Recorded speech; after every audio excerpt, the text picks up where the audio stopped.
আজকে তো আসবোই। যারা মারা গেছে তারা কি আমাদের সন্তান না? অস্বীকার করার কোনো জায়গা আছে বলেন? কোনো জায়গা নাই। যারা মারা গেছে, যেইভাবে মারা গেছে, এটা আমরা মা হিসাবে কখনোই সহ্য করতে পারি না। আজকে রাস্তায় কেন, আজকে যে আমাদের জীবনও দিতে হয় তাও আমরা প্রস্তুত। কেন এইভাবে আমাদের কথা আল্লাহর হুকুম ছিল, মারা গেছে আপত্তি নাই, কিন্তু এই লাশগুলো গুম করা হলো কেন? কারণটা কি? এটা কিসের জন্য? কি কারণে এরা বাঁচতে চায়? কারণটা কি? জবাব দেখ। সবার লাশ সবার কাছে পৌঁছায় দেখ। প্রত্যেকটা মানুষের তো মৃত্যুদেহটার উপরে অধিকার আছে, সেটা পৌঁছায় দেখ আমাদের কাছে, আমাদের লাশ দেখ। কিন্তু গুম করে রাখবে কেন? আর এই পর্যন্ত এই প্রতিষ্ঠানের মালিক আমাদের সামনে আসে নাই। কারণটা কি?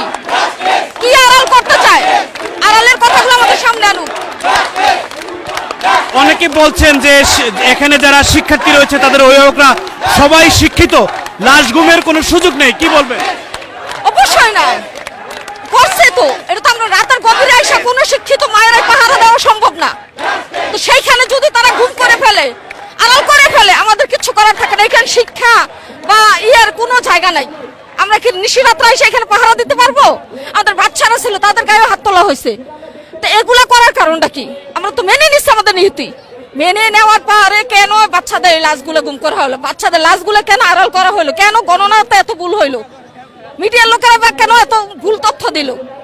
এখানে কি আপনাদের মনে হয় যে 19 জন বাচ্চা মারা গেছে?